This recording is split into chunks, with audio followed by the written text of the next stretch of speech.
Screening as part of the Brunswick Underground Film Festival, May 14th to the 17th, is a feature Australian film called Everything Grows in Eden. And it's my great pleasure to be speaking to the writer-director of that film, Jack Johnston. Jack, welcome to Movie Metropolis. Thanks for having me.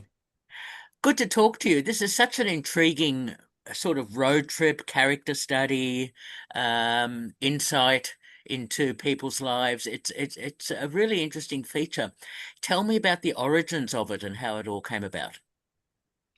Yeah, so for a lot of my life, I've very much been a rural country person, whether it's country Victoria or also spent a lot of my childhood up in far north Queensland as well. And so a lot of my sort of growing up was being in that environment, and I was also home educated for a lot of my childhood as well. So being in sort of different alternative environments and communities. And then sort of when I was around 20 years old, I was sort of making it somewhere with my short films I was making. And as a lot of people do, I felt this sort of pull to go to the bigger city and try and get some more opportunities and try and test yourself and sort of create your own identity in a way. And so I moved to Melbourne and tried to make that work. And I had a lot of great experiences, and it was really such an important time in my life. And I'm able to look back and feel very fondly about it. But at the time, it felt like I didn't get out of it what I wanted. It felt like it wasn't quite what I was expecting. And then I ended up moving back home, back into the country. And again, with some time and some retrospective thinking, it's felt like a really positive move, and I've made so much of it, and it's been really exciting. Hence this project. But at the time, it feels a little bit like you're retreating. It feels a bit like, oh, I failed what I set out to do, and now I'm coming back home and trying to reconnect with the people that you left, and trying to still figure out who you are. And so that's very much what started this story is that feeling that I think a lot of people, a lot of young people have, especially when they're going from somewhere that's so different to a very different environment. That feeling of setting out like on an adventure, on a journey with all these great ideas of what it's going to be like, and then it not quite panning out. And then how do you then return back to your home without feeling like you've failed or you've made a mistake? I think it's an experience that a lot of young people have of just figuring out what their identity is. So that was very much just sort of the kernel of it, and then the rest of the film is sort of just pulling from a bunch of different ideas that I've had to sort of create the story that's in this movie. Okay, how interesting to hear that. Tell me about developing the screenplay because it is fairly intricate in terms of the character development and their stories and the twists that happen as the film progresses. Tell me about that because I can imagine that's not always easy to write a screenplay that's cohesive that you can then direct. Yeah, well, it was a lot of work to try and get it to a point where it felt like, okay, this can actually be made. We can actually go ahead and do this and feel like it's, for the most part, gonna work. There was a lot of time put into making sure, like, I'm a strong believer that even if, a film has supporting characters, they've got to essentially be a main character in their own story. You have to imagine that if you then took this character and then made a movie about them, that they would stand up to that sort of responsibility as a character in the story. So I think there was a lot of work that I tried to put in to make sure that not only were our sort of main three characters developed enough with their own sort of story and their own identity, but also a lot of the characters we meet along the way. Are they developed? Do they have agency? Do they have wants and desires and flaws and all these sorts of things that make them interesting? Because I think a lot of the times you can watch films and be like, I like the main character, but everyone else was sort of just a plot device. They were just there to sort of serve the story. Whereas I find it very important to make sure that every character, to at least to some degree, can stand up on their own, and that helps actors as well. When an actor's coming in to play a supporting role, it makes sure that they can give a better performance because they've got something to work off. They've got something to do rather than just sort of standing around as a glorified cardboard cutout. So I think that was a lot of time went into that, making sure that the whole world that we're sort of setting up feels real, feels lived in, and that you could sort of follow one character hypothetically for the next, 10 years and they would have an interesting story to tell. So I think that probably was the biggest thing was going because it's a long film. I will admit, it's a long film and an even longer script. And so you've got to make sure that you're being disciplined enough to not make it blown out and too dense with nothing interesting. That you're making sure that every minute of runtime is earned. Okay, fair enough. No, no, fair comments. So tell me about directing the film, and as it's an independent film, low budget, etc. Tell me about the way you put it all together. Yeah, well, as not only as an independent film, but very much a micro budget sort of feature with very sort of a very skeleton crew of people. I was doing very many roles on set. I was director, but I was also shooting the film as cinematographer. I was sort of the main producer. I had a lot of people helping out, but in terms of shouldering most of the load, I was sort of there making sure that people are turning up on time and get making sure their schedule is working and all those sorts of things. So it really was a lot on my shoulders, but at the same time, there were definitely days where it felt like that, where it felt like there was a lot that I was having to take care of. But for the most part, the reason why it worked is that everyone felt like they had a stake in the project. Everyone felt like they wanted to make it work. And so you feel like you can lean on those people during production because they're not just here as bit players. They're not just coming in and then leaving and not caring about it. Everyone wanted to make the movie as best as they could. So you could really lean on people to do that. So I think for me, like, it was a really interesting challenge directing and also shooting it.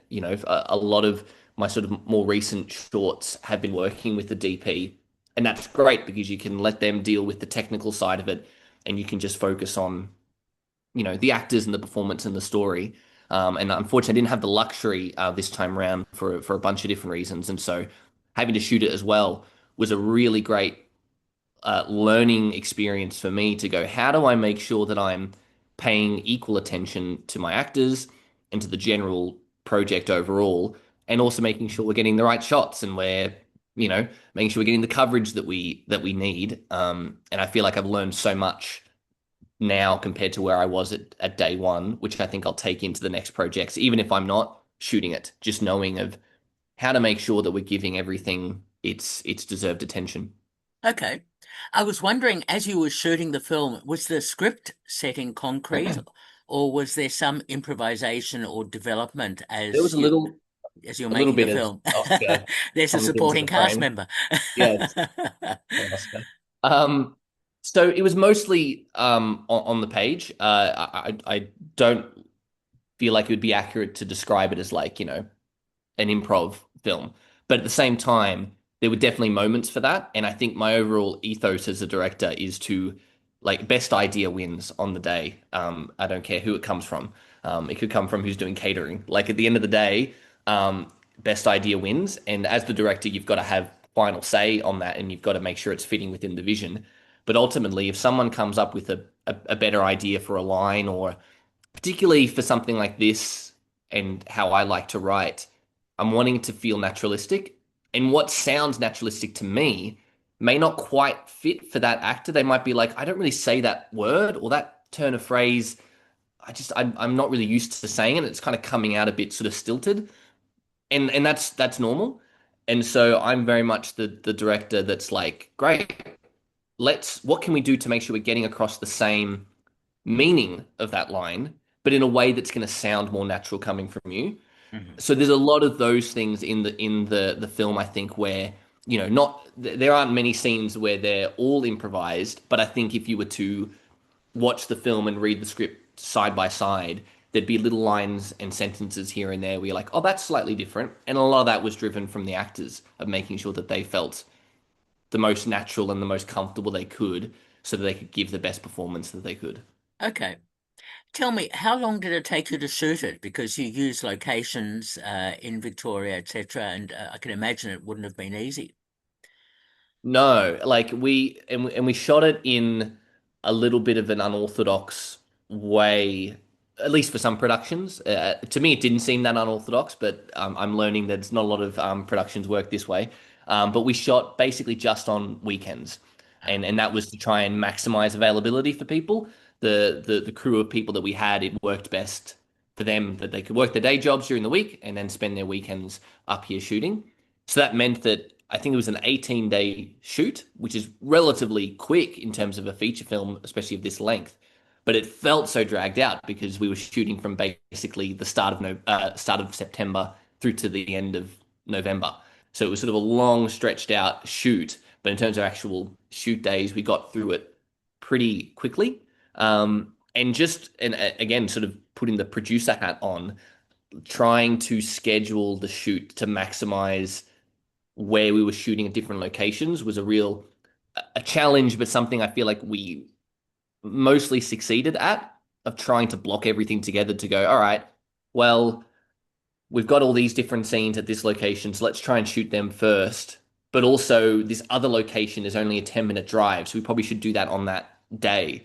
So trying to work that stuff out as well and keeping it relatively. The thing you want to avoid, as I found, is you want to avoid the most driving as possible, like during a day between locations, because that's when you lose so much valuable time. Not just the driving, but also you've got to set up once you're at your new location, how long that takes. So you're trying to really make sure that can we spend most of our limited hours on this day on actually making the movie rather than driving or traveling to get to the place where we're going to make it. Yeah, yeah. No, fair enough. No, it'd be really interesting to hear that. I noticed you use a few different aspect ratios in the film, which is an Mhm. interesting technique.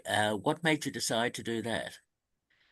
There was sort of a few inspirations. One of them was sort of specifically seeing a movie do it quite well, a film called Waves from 2019, 2020, which is one of my favorite films, and I only ever got onto it quite recently. But it jumped right up the list.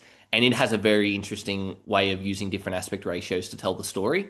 And that was the main thing for me. Like I didn't want it to be a gimmick. I wanted to make sure that it was driven by the story and by character. And I feel like I've done that, that each aspect ratio is very much putting you in the perspective of each character and trying to sell to the audience that we've really changed perspective, that this isn't just another scene of the film. We're really changing the lens through which we're seeing this story play out, and then also using that aspect ratio as well to show when characters have learned certain things, when we've made a transition. Um, and so I think it really helped with that. Um, and there was a lot of work that went into thinking about how exactly to illustrate those changes. And it felt like the changing of aspect ratio would be something that, if done subtly enough, would get that across to the audience in a way that not a lot of other methods quite can in the same way. Okay. No, fair enough. Fair enough. Tell me about casting, finding the right actors for your roles. Bit of an interesting mix in terms of the casting approach. A lot of there's a few people in that I know personally, like some good friends of mine. In which case it was as simple as just offering them the role and saying, "Hey, I've got this part. I think you'd be great for. Do you want to do it?" And thankfully they all said yes. And then some of the characters were cast with actors that I've worked with before. So a similar sort of process of going, I've already got a pre-existing relationship with this person. I've kind of had them, if not specifically in mind for this character, but I've had them in the back of my head of going, if I had a character like this, I think I would contact such and such, and reaching out to them, and they were all super keen to be a part of it. And then for a lot of our sort of main cast, with sort of your more traditional casting call, putting a casting call out on places like Star Now and those sorts of websites that can get to a big reach of actors, and we got a really great response. I think I might have watched a good 100 auditions come through online for sort of I probably four different characters was put through that process, and then just narrowing it down for who would be the right fit for the character, and then also who would be the right fit as the person for this sort of project. You need, I think, and it's tough to get a sense of this just from auditions and just from self tapes, but you try your best to project and go, who's going to be really good to work with when things aren't going according to plan? Who's going to improvise really well? Who's up for a challenge? Who wants to make something run and gun and a little bit down and dirty compared to some other productions. Um, because, everyone's got their different preferences and taste, and that's totally fine. Everyone should do the kind of things they want to do. But it's good to be upfront with people about this is the kind of project we're working with. We're not, this isn't some Hollywood production. We're not going to have trailers for you, and we're not going to be paying you a salary. You know what I mean? Like, this is all just volunteer time. Who's up for that? And thankfully, we got some great people in this movie that not only are their performances incredible, and like I'm just looking at them when I'm shooting and I'm going, wow, I'm so lucky to have such great performers here, but also such great people that just, yeah, sort of up for the job and willing to push back and willing to go, maybe I think we should try this, or let's make sure we're keeping on track with things. And that goes back to what I was talking about of everyone having a stake in the project. Everyone felt like they were just as invested in the project as I was. Yes, yeah. Oh, that's great to hear. And I mean, the film does deal with some tricky topics such as mental health concerns. Eventually, we go to a commune, and so on. So, uh, tell me about that sort of approach and how that challenged perhaps your writing and your directing. Yeah, so it was something I was really conscious of. I wanted to make sure I was being respectful to those issues and not disregarding them, or just paying them the respect and the attention that they deserve. And so a lot of work went into making sure I was expressing those ideas in a way that was going to um, I think the risk you run is going, oh, I'm going to make a film about mental health and then putting no thought or time into how that actually looks for people. So I really made sure I put in the work to avoid that. And I spoke to people, and some of it's based on my own experience, but a lot of it's the people that I've met in my life.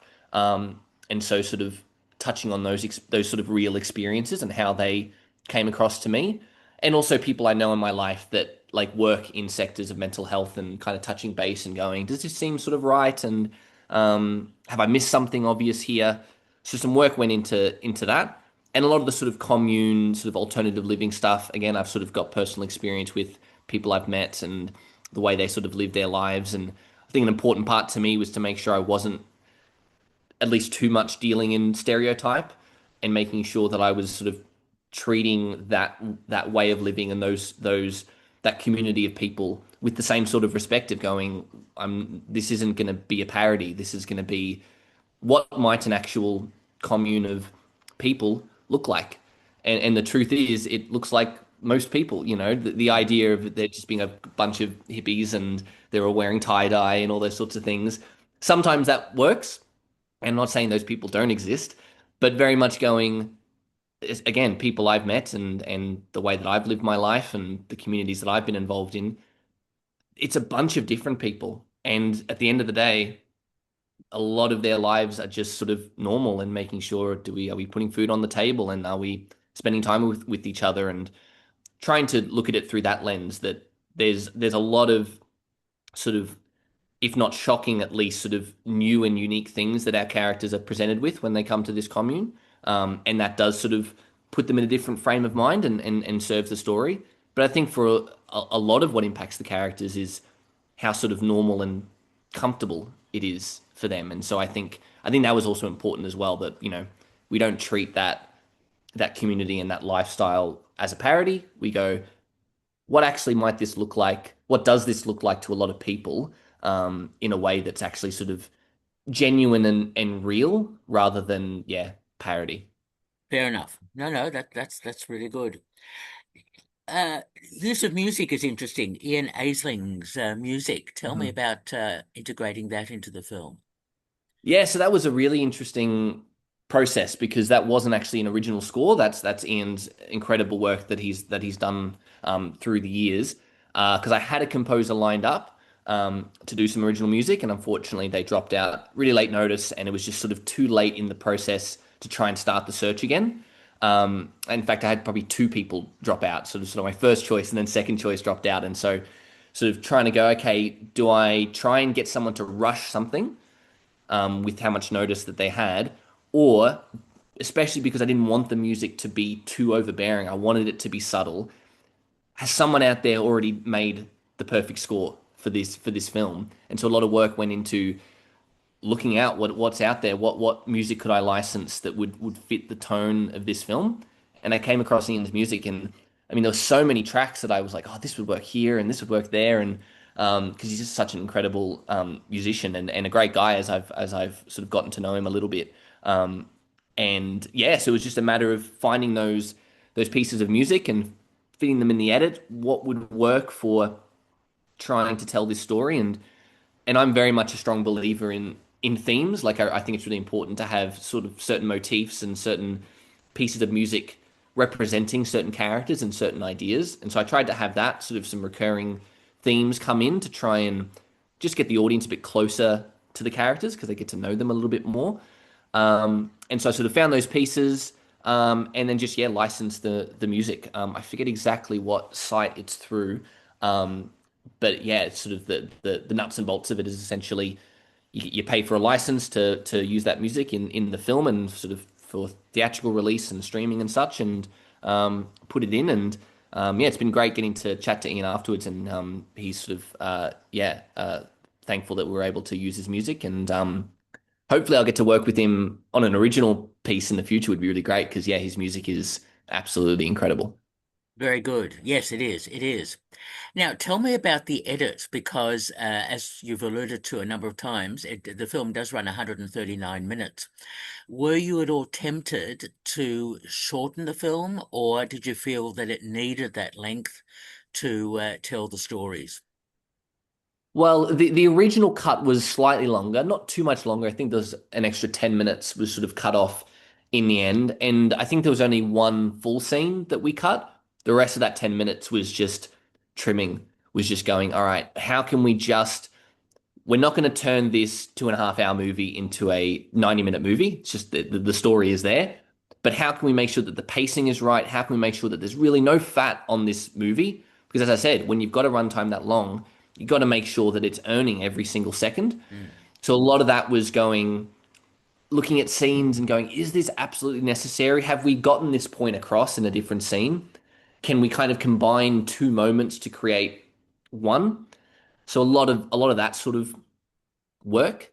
And, you know, I think there's a version of this story that's much shorter, but for reasons that I won't go into in terms of spoilers for the story, it felt like in order to show the different perspectives and to show the different sides of this story, there was just no way of cutting it much shorter. And so it was a matter of going, all right, if this is how long it's going to be in terms of roughly 2.5 hours, 2 hours 20, how do we make sure that each scene is as short as it can be? Can we make sure that we're getting across the information we need to in a way that's efficient and also leaving time for patience, for stillness, for quiet to try and get that across and not try not to act in fear of going, oh, this might be too long. I've got to cut this and I've got to shorten that.